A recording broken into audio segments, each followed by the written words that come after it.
Morning light through a window. A phone on a nightstand. Notifications stacking. Happy birthday. Hope you have an amazing day. Can't wait to celebrate you. The phone vibrates. Again and again. But the person lying in bed doesn't reach for it. They stare at the ceiling. Chest tight. Breathing shallow. Not from excitement. From dread. There's a kind of person who vanishes on their birthday. Not dramatically. Not with explanation. They just disappear. Phone off. Plans canceled. Door locked. While everyone else is ready to celebrate them. They're hiding. Not because they're ungrateful. Not because they don't care. But because being celebrated feels like drowning. If you've ever turned off your phone on your birthday, if you've ever pretended to be sick to avoid a party, if the thought of people singing to you makes your stomach knot, stay, because what you're about to hear will finally explain why. Subscribe now, because this isn't just about birthdays. It's about what happens when visibility feels dangerous. Let me show you something most people don't understand. When someone avoids their own birthday, it's not about the cake. It's not about the gifts. It's about something deeper. Something that started long before they could name it. She's 9 years old. It's her birthday. The house is decorated. Balloons, streamers, a cake on the table. Her mother has been preparing for days. But not for her. For the performance. Her mother invites neighbors, co-workers, people she wants to impress. People who barely know the girl's name. Say thank you. Smile. Be polite. Don't embarrass me. The girl sits at the head of the table. Everyone is looking at her, singing, smiling, but she doesn't feel celebrated. She feels like a prop, a centerpiece in someone else's show. She blows out the candles. Everyone claps. And inside, she makes a wish. I wish this was over. Later that night, after everyone leaves, her mother is exhausted, irritated. You didn't even look happy, she says, after everything I did for you. And the girl learns something she'll carry for the rest of her life. Your birthday isn't about you. It's about performing gratitude, performing joy, performing the happiness everyone else expects. And if you don't, you've failed. What just happened to that child is more common than most people realize. Psychologists call this conditional celebration, when love, attention, or acknowledgement comes with invisible requirements. Here's what happens in the developing brain. A child's sense of self is supposed to form through authentic mirroring. Healthy mirroring looks like this. The child expresses emotion. The parent reflects it back without judgment. The child learns, my feelings are valid. I am seen as I am. But when celebration becomes performance, the child learns, my real feelings don't matter. I exist to make others feel good. Being me isn't enough. This creates what attachment researchers call false self-development, when a child learns to perform a version of themselves that earns approval, love, or safety. And birthdays? Birthdays become the ultimate stage.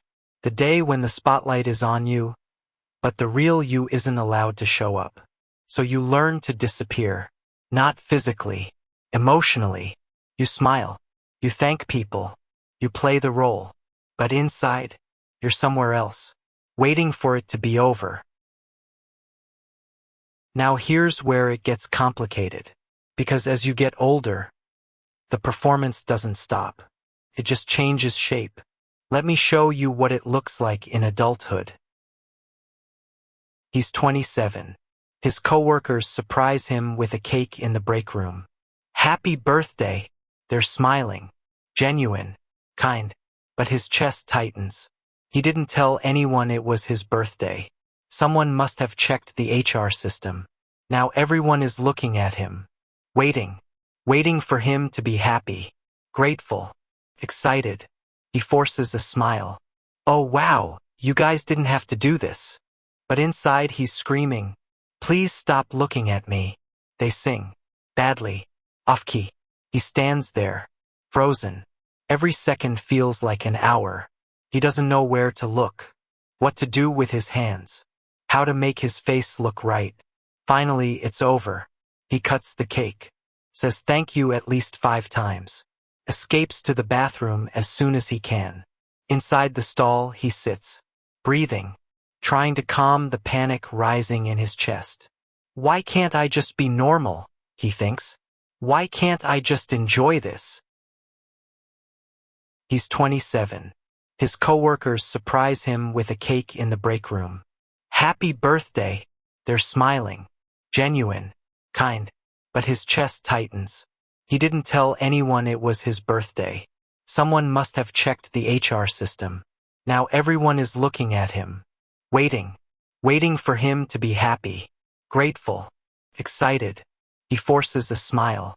Oh wow, you guys didn't have to do this. But inside he's screaming, please stop looking at me. They sing, badly, off key. He stands there, frozen. Every second feels like an hour. He doesn't know where to look, what to do with his hands, how to make his face look right. Finally, it's over.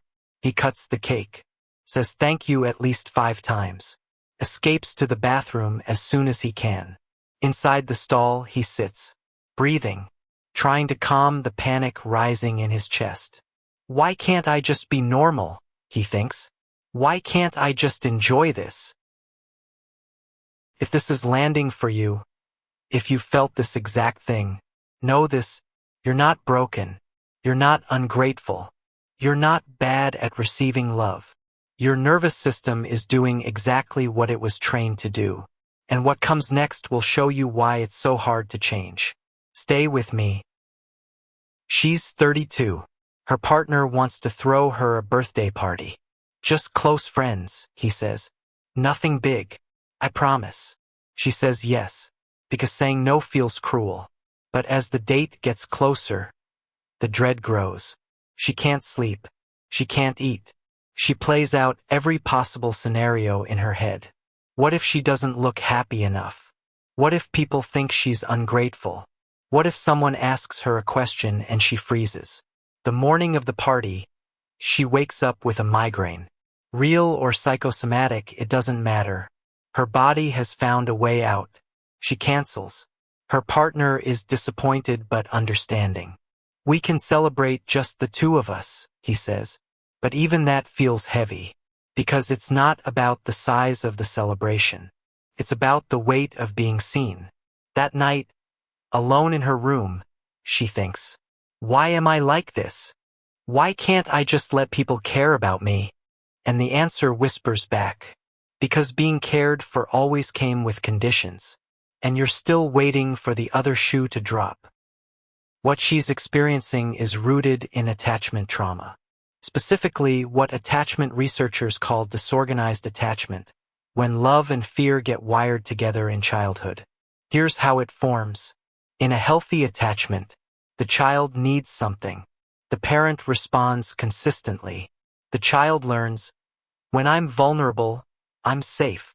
But in disorganized attachment, the child needs something. The parent responds unpredictably, sometimes loving, sometimes punishing. The child learns, vulnerability is dangerous. So as an adult, you crave connection. But connection terrifies you. You want to be celebrated.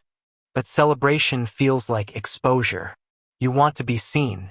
But being seen feels like being judged. This creates what psychologists call approach avoidance conflict, where you're simultaneously pulled toward and repelled by the same thing. And birthdays sit right at the center of that conflict.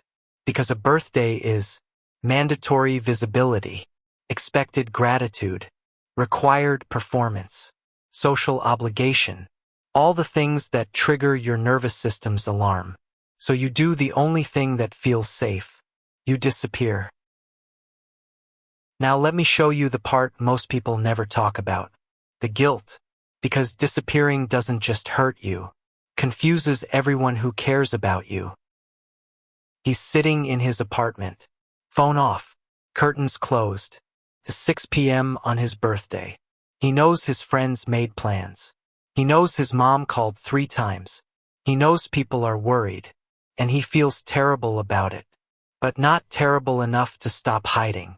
Because the guilt of disappointing people is still easier to bear than the panic of being celebrated. He imagines the conversations happening without him. Where is he? Did something happen? Is he okay? And part of him wants to explain. I'm not okay, but not in the way you think. I'm just tired of pretending, tired of performing, tired of being the person everyone expects on this one day. But he doesn't say that. He says nothing, and the silence feels both like relief and like failure. Later, he texts his mom, "Sorry, not feeling well. Love you." She replies immediately, "I understand, sweetheart. Rest. We can celebrate another day." And somehow that makes it worse, because she's being kind, and he's lying. Not about being unwell, he is, just not in a way a doctor could diagnose. He's sick of himself, sick of this pattern, sick of being someone who can't even show up to his own life. The guilt he's feeling is a secondary trauma response. Here's what that means. The original wound is, I'm only loved when I perform. The coping mechanism is, I'll avoid situations where I have to perform. But then comes the guilt. I'm hurting people by avoiding. This creates what trauma therapists call a shame spiral, where the behavior you use to protect yourself becomes proof that you're broken. Normal people enjoy their birthdays. Normal people don't hide. There's something wrong with me. And here's the trap. Shame makes you want to hide more. So you disappear on your birthday. You feel guilty. The guilt reinforces the shame. The shame makes next year's birthday even harder. The cycle deepens. But here's what's crucial to understand. This isn't a character flaw. This is your nervous system trying to protect you from a wound that never healed. And until you understand that wound, the pattern will continue. So the question becomes, can this change? Can someone who disappears on their birthday ever learn to stay? The answer is yes, but not the way most people think. She's 35 now. It's the morning of her birthday. The familiar dread is there. The tightness in her chest. The urge to cancel everything and hide. But this time she does something different. She sits with it. She doesn't fight the feeling. Doesn't try to think her way out of it. Doesn't shame herself for feeling this way. She just sits. And she asks herself a question she's never asked before. What am I actually afraid of? At first, the answers are surface level. I'm afraid of being the center of attention. I'm afraid of disappointing people. But she keeps going deeper. What's under that? And finally, the real answer comes. I'm afraid that if people really see me, they'll realize I'm not worth celebrating. There it is. The belief that's been running her entire life. She's not avoiding birthdays. She's avoiding the moment when people realize she's not special. Not enough. Not worth the effort. And in that moment of recognition, something shifts. Not a solution. Not a fix. Just understanding. She realizes the problem was never the birthday. It was the belief that she had to earn the right to be celebrated. What she just experienced is what trauma therapists call insight integration, the moment when you connect the feeling to the wound. This is different from intellectual understanding. You can know something is childhood trauma, but until you feel the connection between the past and the present, the pattern doesn't change. Here's how healing actually works. Step 1, recognition. I disappear on my birthday. Step 2, curiosity. Why do I do this? Step 3, compassion. What am I protecting myself from? Step 4, integration. I learned that being visible meant being criticized. So my nervous system learned, disappear equals safety. This doesn't erase the pattern overnight, but it removes the shame. And without shame, there's space for something new. Not forcing yourself to enjoy birthdays, but allowing yourself to be present for them. Even if that presence is uncomfortable. Even if you don't feel joy, just being there, in your own life, on your own day, without disappearing. The people who disappear on their own birthday, they're not antisocial. They're not ungrateful. They're not broken. They're people who learned early that being celebrated came with conditions. That visibility meant vulnerability. That attention meant evaluation. And somewhere along the way they decided, the safer to not be seen at all. But here's the truth they're only beginning to learn. You don't have to perform to deserve celebration. You don't have to be on to be loved. You don't have to smile perfectly, react correctly, or feel grateful on command. You can show up as you are, tired, uncomfortable, uncertain, and still be worthy of the space you take up. Because your birthday isn't about proving anything. It's not about performing joy for other people. It's not about being the person everyone expects. It's just a day that marks the fact that you exist. And existing exactly as you are is enough. You don't have to disappear anymore. Not because you've fixed yourself, but because you've final.